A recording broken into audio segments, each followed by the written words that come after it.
Hello everyone. अभी मेरे एक फ्रेंड से मेरी बात हो रही थी तो वो मेरे को बोलता है कि भाई मेरे पास एक सेविंग अकाउंट है, उसमें बहुत कम रिटर्न मिलता है और जो करंट अकाउंट है उसमें तो मिलता ही नहीं। भाई कुछ ऐसा उपाय बताओ कि मेरे को कुछ रिटर्न भी मिल जाए, बट मेरे को जो पैसा है बहुत जल्दी निकालना रहता है, कभी भी मैं निकाल सकता हूँ। तो मैंने उसको बोला, अरे भाई तू अपना पैसा म्यूचुअल फंड में क्यों नहीं डाल देता है? तो उसने बोला म्यूचुअल फंड यार भाई उसमें बहुत रिस्क रहता है, वो मार्केट देख रहे हो इतना ऊपर नीचे करता रहता है। तब मैंने उसको बोला, भाई म्यूचुअल फंड का मतलब खाली यही नहीं होता है कि उसको इक्विटी में ही डाला जाता है। कुछ डेट यानी एफडी टाइप के जिसमें रिटर्न मिलते हैं या सेविंग अकाउंट टाइप के फिक्स रिटर्न मिलते हैं, उसको भी म्यूचुअल फंड बोलते हैं, उसको डेट फंड बोलते हैं। अब देखिए, डेट फंड के अंदर एक लिक्विड फंड होता है जिसके बारे में आज हम बात करेंगे। जी हाँ दोस्तों, आज हम लिक्विड फंड के बारे में डिटेल में बात करेंगे। मैं विजय आपका स्वागत करता हूँ आपके अपने ही चैनल वेल्थ की पाठशाला में। चलिए शुभ आरंभ करते हैं।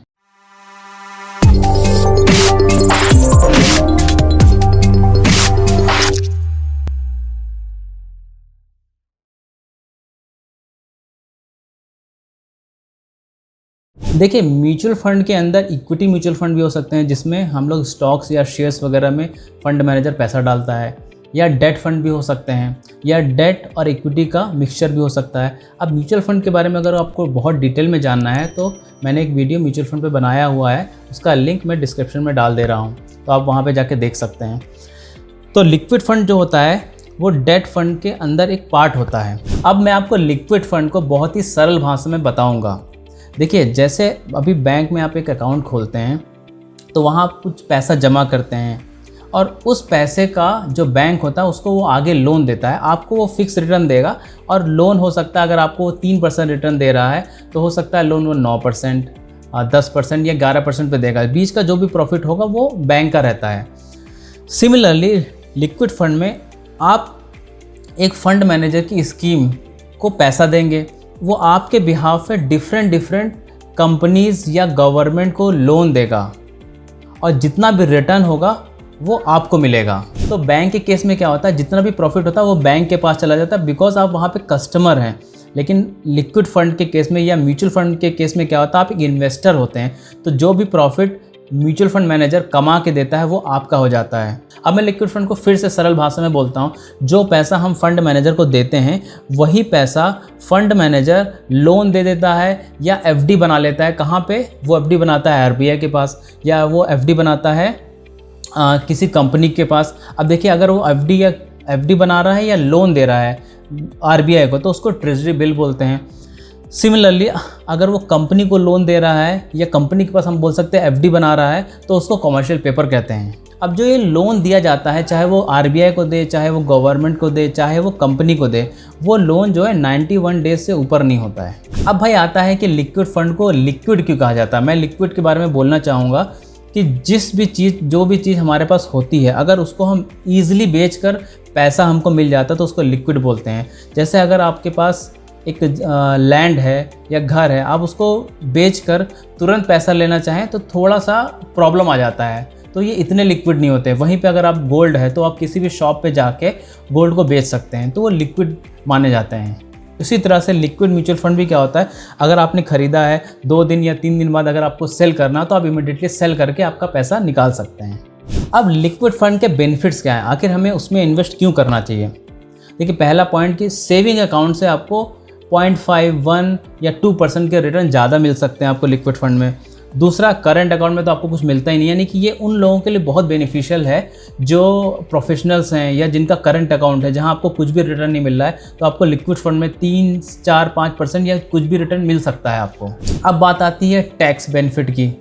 टैक्स बेनिफिट यहाँ पे ऐसा रहता है, जो हाई ब्रैकेट वाले यानी कि जिनका 30% टैक्स कट रहा है, अगर वो लिक्विड फंड में 3 साल से ज़्यादा के लिए डालते हैं तो उनको सिर्फ 20% का टैक्स देना पड़ेगा।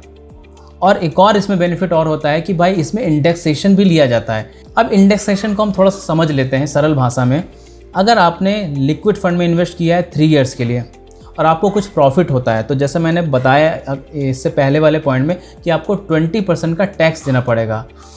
लेकिन इंडेक्सेशन का मतलब होता है कि अगर उस 3 साल में एवरी ईयर हम मान लेते हैं 5% का इन्फ्लेशन रहा है, तो वो जो प्रॉफिट हुआ है अगर आपका प्रॉफिट 30% का हो, मैं सरल भाषा में बोल रहा हूँ, अगर आपका प्रॉफिट 30% हुआ है तो 15% क्योंकि इन्फ्लेशन खा चुका है तो आपका जो प्रॉफिट माना जाएगा सिर्फ 15% ही माना जाएगा, और इस 15% पे आपको सिर्फ 20% टैक्स देना पड़ेगा। यानी नॉर्मल सिचुएशन में क्या होता है, जितना आपको प्रॉफिट हो रहा था उस पर आपको टैक्स देना था, लेकिन इंडेक्सेशन के केस में क्या होता है कि हम इन्फ्लेशन को एडजस्ट कर देते हैं। यानी इन्फ्लेशन जितना खा चुका है, यानी कि 5% का हमने इन्फ्लेशन देखा था तो हमने 15% हटा दिया, अब हमारा प्रॉफिट और कम हुआ है तो उस प्रॉफिट पे हमको 20% का टैक्स देना पड़ेगा। अब भाई विजय सिंह बोल रहा है कि भाई लिक्विड फंड में आप इन्वेस्ट कर सकते हैं, आपको सेविंग अकाउंट से थोड़ा सा ज़्यादा, करंट अकाउंट से बहुत ज़्यादा रिटर्न मिल सकता है, बट व्हाट अबाउट सेफ्टी।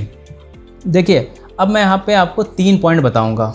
पहला पॉइंट, अगर मैं आपसे बोलूँ कि भाई एफडी सेफ़ होती है, करेक्ट सेफ़ होती है, या सेविंग अकाउंट में आपका पैसा जो होता है सेफ़ होता है, करेक्ट सेफ़ होता है, लेकिन अगर आपसे मैं ये पूछूँ कि भाई आपका पैसा एसबीआई में ज़्यादा सेफ़ है या इंडसइंड बैंक में ज़्यादा सेफ़ है या येस बैंक में ज़्यादा सेफ़ है, तो आप बोलोगे एसबीआई बैंक। तो उसी तरह से लिक्विड फंड में भी आप लिक्विड फंड एक पर्टिकुलर स्कीम को एक बैंक की तरह समझिए। तो कोई एक लिक्विड फंड बहुत ज़्यादा सेफ़ हो सकता है जैसे एसबीआई की तरह, और कोई एक लिक्विड फंड येस बैंक की तरह थोड़ा सा रिस्की भी हो सकता है। अब देखिए मैं यहाँ पे एग्जांपल लेना चाहूँगा HDFC लिक्विड फंड या हमारे जो फेवरेट 4 AMCs होते हैं HDFC, SBI या ICICI या एक्सिस। अगर आप HDFC लिक्विड फंड को जाकर देखो तो आपको पता चलेगा कि आपका पैसा कहाँ इन्वेस्ट हो रहा है, ट्रेजरी बिल्स में।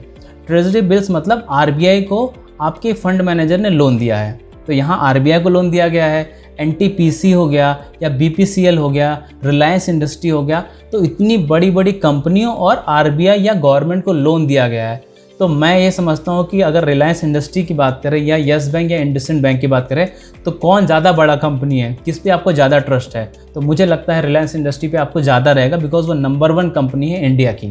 तो आप देखेंगे कि most of the liquid funds वो लोग ट्रेजरी बिल्स यानी RBI को लोन देते हैं जो बहुत ज़्यादा स्ट्रॉन्ग है किसी भी बैंक से, या वो गवर्नमेंट को लोन देते हैं, या वो बड़ी बड़ी कंपनियों को लोन देते हैं। आप कैसे चेक कर सकते हैं, आपको सिंपल देखना, आप काफ़ी कंपनी को जान जाएंगे अगर आप उनका देखेंगे कि कहाँ कहाँ उन्होंने इन्वेस्ट किया है। प्लस मैं आपको बताता हूँ कंपनी के केस में अगर A1+ है तो वो बहुत अच्छी कंपनीज ही होंगी। तो अभी मैंने जैसे बताया आपको हमेशा बड़ी बड़ी कंपनी यानी बड़ी बड़ी म्यूचुअल फंड कंपनी में ही इन्वेस्ट करना चाहिए। मैं हमेशा ऐसा बोलता रहता हूँ। इसका मैं आपको छोटा सा एग्जाम्पल देता हूँ। अभी लास्ट ईयर क्या हुआ कि जो डेट फंड थे फ्रैंकलिन टेम्पल्टन के पास, लोगों ने अचानक उसको निकालना स्टार्ट कर दिया और उनको जिससे पैसा आना था उन्होंने पैसा देने से मना कर दिया या नहीं दे पाए। तो उस केस में फ्रैंकलिन टेम्पल्टन ने अपने इन्वेस्टर से बोला कि भाई आप अभी 1.5 ईयर्स तक निकाल नहीं सकते अपना पैसा। तो यहाँ पे उन्होंने ऐसा कर दिया। अब हम बात करते हैं एक बड़े ग्रुप की, HDFC म्यूचुअल फंड कंपनी की। अभी कुछ टाइम पहले वहाँ पे भी SL ग्रुप ने अराउंड 500 करोड़ का डिफ़ॉल्ट किया। तो इस केस में क्योंकि उनका बहुत बड़ा ग्रुप है तो उन्होंने ये जो लॉस हुआ वो इन्वेस्टर को पास नहीं किया, उन्होंने लॉस अपने को ही बेयर कर लिया और कस्टमर को या इन्वेस्टर को कोई भी परेशानी नहीं हुई। तो ये फ़ायदा होता है बड़े ग्रुप में इन्वेस्ट करने का, क्योंकि HDFC म्यूचुअल फंड को अगर कुछ इफेक्ट पड़ेगा या निगेटिविटी आएगी तो HDFC बैंक के लिए भी रहेगी, HDFC के लिए भी रहेगी, HDFC लाइफ के लिए भी रहेगी। तो इसलिए बड़े बड़े ग्रुप के पास ये पावर होती है बैकअप देने की। तीसरा point, less tenure of loan.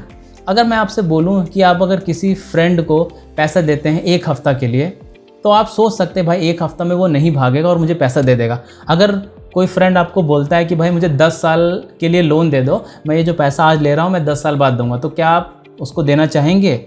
तब वहाँ पे थोड़ा रिस्क बढ़ जाता है। तो इसी तरीके से यहाँ पे मैं रिस्क, ये लिक्विड फंड कम रिस्क क्यों होते हैं, क्योंकि यहाँ पे जो लोन देती है आपकी म्यूचुअल फंड कंपनी गवर्नमेंट को या बड़ी बड़ी कंपनी को, ये सिर्फ 91 डेज़ के लिए ही होता है। क्योंकि ये लोन सिर्फ 91 डेज़ के लिए होता है तो अगर 91 डेज़ के लिए हम बोल सकते हैं भाई कि रिलायंस इंडस्ट्री भागने तो नहीं वाली है, बट 10-15 साल की अगर बात करें तो हम कुछ नहीं जान सकते हैं। अब हम आ जाते हैं कंक्लूज़न पे, या ये हम बात करेंगे कि हमें किस लिक्विड फंड में इन्वेस्ट करना चाहिए।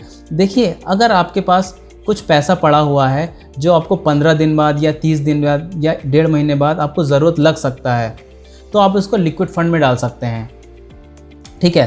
तो देखिए जो ये लिक्विड फंड होगा आपको 0.5% से 2% का ज़्यादा रिटर्न दे सकता है, और अगर करंट अकाउंट है तो वहाँ तो कुछ भी नहीं मिलता है। तो नॉर्मली ये बिग कॉर्पोरेट्स या छोटे कॉर्पोरेट्स भी यूज़ करते हैं। देखिए वहाँ क्या रहता है, अगर सैलरी किसी को देनी रहती है एम्प्लॉयज़ को तो वो 15 दिन पहले ही अपने अकाउंट में सारे बंदों की सैलरी रख लेते हैं। अब ये 15 दिन तक वो करंट अकाउंट में पड़ा रहा है, इससे बेटर है कि आप उसको लिक्विड फंड में डाल दीजिए, आपको कुछ रिटर्न ही मिल जाएगा। अब देखिए हम बात करते हैं, अगर आपके पास 10 लाख पड़ा है सेविंग अकाउंट में या 10 लाख पड़ा है करंट अकाउंट में ओनली फॉर 15 डेज, तो आपको 2% या 3% या 4% एक्स्ट्रा आप कमा सकते हैं लिक्विड फंड में। तो अगर 10 लाख का अगर आप 4% साल भर की बात करें तो वो 40,000 रुपये हो जाएगा, जिस 40,000 रुपये में हम गोवा भी घूम के आ सकते हैं। अब अगर हम बात करते हैं हमें किस लिक्विड फंड में इन्वेस्ट करना चाहिए, तो पहला पॉइंट यहाँ पे हम बिग AMC ही चूज़ करेंगे, वही सेम हमारी 4 HDFC, ICICI, एक्सिस और SBI। दूसरा पॉइंट, अब देखिए यहाँ पे हम उसी लिक्विड फंड में डालेंगे। खैर मैं तो आपको बता सकता हूँ कि ये चारों में अप्रॉक्सीमेटली सब में ज़्यादातर RBI को लोन दिया गया है, ज़्यादातर यानी कि ट्रेजरी बिल्स में इन्वेस्ट किया गया है या बड़ी बड़ी कंपनियों के कॉमर्शियल पेपर्स में इन्वेस्ट किया गया है। तीसरा पॉइंट, अब यहाँ पे हम उसी लिक्विड फंड में डालेंगे जिसका AUM यानी कि जिस फंड मैनेजर के पास ऑलरेडी बहुत सा पैसा है। इक्विटी फंड में हम ऐसा बोल सकते हैं कि जिसके पास बहुत सा पैसा है वो शायद आपको इतना रिटर्न ना दे पाए, लेकिन लिक्विड फंड के केस में आप हमेशा जिसका बड़ा AUM, असेट अंडर मैनेजमेंट, या हम बोल सकते हैं जिसके पास ज़्यादा पैसा हो स्कीम में, उसी स्कीम में आप डालना चाहिए पैसा। तो आज के लिए इतना ही। अगर वीडियो अच्छा लगा हो या इन्फॉर्मेटिव लगा हो तो उसको लाइक कर दीजिए, अपने दोस्तों और रिलेटिव्स के साथ उसको शेयर कर दीजिए। अभी तक अगर आपने चैनल को सब्सक्राइब नहीं किया तो प्लीज़ सब्सक्राइब कर दीजिए और प्लीज़ वो बेल आइकन को दबा के ऑल पे क्लिक कर दीजिए ताकि आपको आने वाले वीडियोस के बारे में नोटिफिकेशन मिल जाए। आपको करना क्या है, आपको सिर्फ थंबनेल में देखना। अगर आपको टॉपिक इंटरेस्टिंग लगता है तो थोड़ा देख लीजिए, आपकी फाइनेंशियल नॉलेज बढ़ ही जाएगी उससे। And remember one thing, learning is earning. Thank you so much for watching this video. जय हिंद।